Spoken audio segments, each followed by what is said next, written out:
faut dire que la journée mondiale du 20 novembre consacre l'anniversaire de la Convention des droits de l'enfant.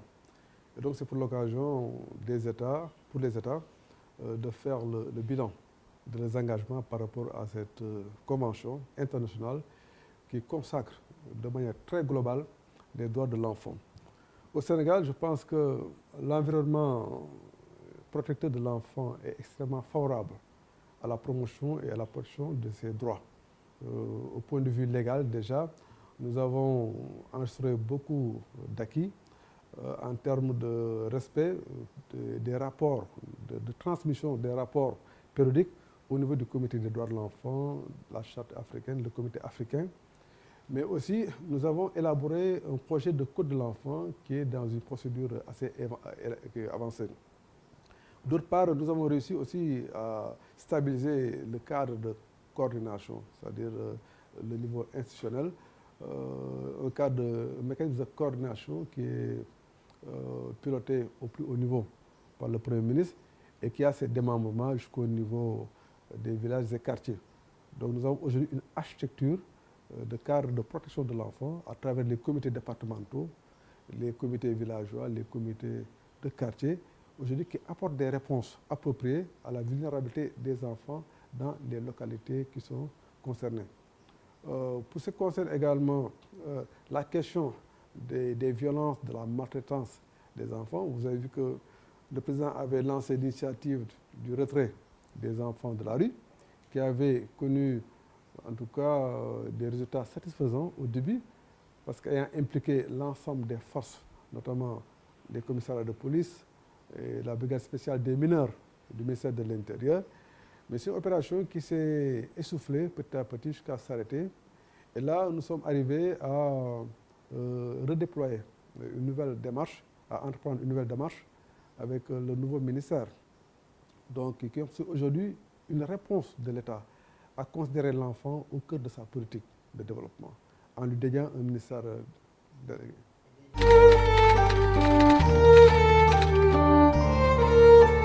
C'est juste pour marquer l'importance de ce secteur de l'enfant, compte tenu du poids démographique que représentent les enfants au Sénégal, près de 49% au moins de 18 ans, mais aussi de l'importance de planifier les investissements structurants concernant les enfants pour assurer leur avenir. Donc tout cela a amené le gouvernement à dédier un ministère spécifique à la protection de l'enfant. Et aussi, par la même occasion, cette importance que l'on donne au ministère élargit nos missions et les renforce dans ce sens. Donc nous avons un plaidoyer à travers la direction de la promotion des droits de l'enfant.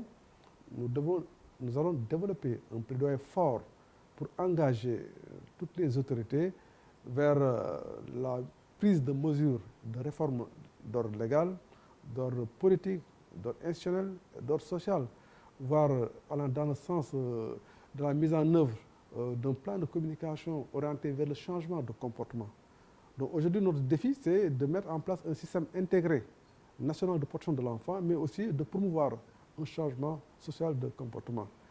L'autre défi, c'est peut-être la mobilisation des ressources.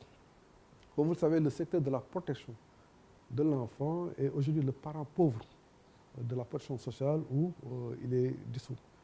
Et pour cela, nous nous évertuons aussi à mener un plaidoyer pour faire aboutir ce programme d'insertion économique et sociale pour le retrait des enfants de la rue, qui comprend plusieurs composantes en termes d'infrastructures, d'équipements, de logistique, mais aussi en termes de renforcement des capacités des services de protection et aussi de renforcer la diversité de l'offre de services.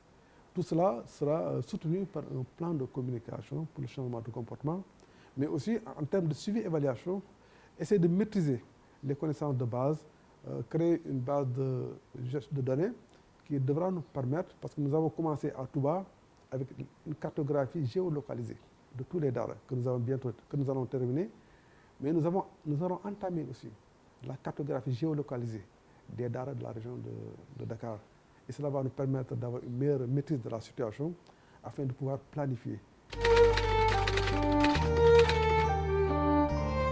Ce qui l'explique, c'est que beaucoup d'acteurs engagés au début se sont abstenus par la suite. Il s'ajoute qu'il y a des acteurs qui devaient être engagés et qui ne sont jamais engagés et qui sont des sectoriels de l'État. Donc je pense que c'est une action commune à tout le monde, malgré notre demande de collaboration adressée à tous les ministères qui ont des missions déléguées dans le secteur. Nous n'avons pratiquement pas reçu de réponse à cet effet-là. Malgré tout, nous avions constitué un comité restreint qui pilotait ce plan de retrait. L'autre blocage, c'est la mobilisation des ressources. Vous devinez aisément que le retrait devrait être accompagné par un plan, un programme d'accompagnement soutenu, aussi bien à l'endroit des familles qu'à l'endroit des écoles coraniques, des daras. Et dans le sens même de les appuyer en termes de micro-projets, en termes de vivres, mais aussi en termes d'encadrement pour mieux asseoir leur responsabilité parentale ou de tuteur. Donc tout cela aussi a nécessité des moyens qui ont fait défaut et jusqu'à présent nous sommes à la recherche de financement qui devrait permettre la mise en œuvre du programme Aar Xale, comme on l'a dit, qui soutient le plan de retrait. Le code de l'enfant est dans une seconde lecture, parce que comme vous le savez, on avait pratiquement épuisé après que la commission technique a fini son travail. Nous avions procédé à une série de rencontres avec les acteurs de la société civile, avec même les députés de l'Assemblée nationale et d'autres forces de la nation, y compris les enfants. À la suite de toutes ces consultations, nous avons recueilli un certain nombre d'observations qui étaient liées à la sensibilité du document. Donc c'est ainsi que nous sommes appelés un peu à revoir d'abord la formulation de certains textes qui aujourd'hui ne sont pas encore consommables par notre société. Vous avez le cas de l'héritage de l'enfant, par exemple, l'égalité entre le garçon et la fille. Ça pose un problème pour notre religion, pour notre également système social. Il y a également l'autorité parentale à la place de la puissance paternelle, aujourd'hui qui pose un peu de problème. Donc c'est un ensemble de dispositions qui, s'ils trouvaient à être révisés, vont impacter sur le code de la famille et sur d'autres codes aujourd'hui qui sont en cours. Donc c'est un code qui bouleverserait pratiquement l'architecture du système juridique.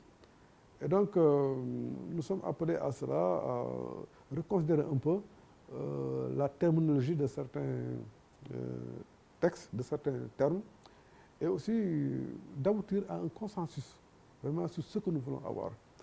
Et nous sommes appuyés en cela par la coopération espagnole d'UNICEF dans le processus pour aboutir à un document qui s'apparente le plus à un code de l'enfant. Parce que l'ancien document, d'après la commission technique, était beaucoup plus proche d'une charte ou d'une loi d'orientation que d'un code de l'enfant.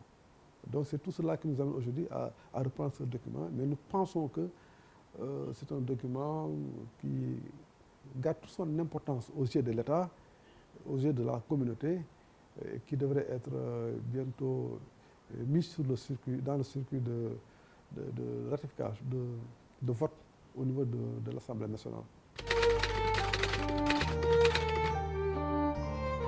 Voilà, peut-être magnifier votre professionnalisme parce que nous vous avons pratiqué et nous savons que par le passé, vous nous avez beaucoup accompagné efficacement. Et là aussi, la démarche que vous avez entamée nous laisse croire que vous avez de beaux jours devant vous.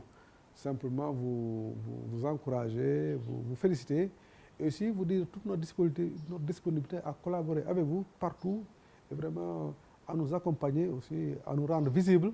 Je pense que c'est en cela que nous attendons ce site-là, que nous souhaitons de bons jours. C'est moi qui te remercie.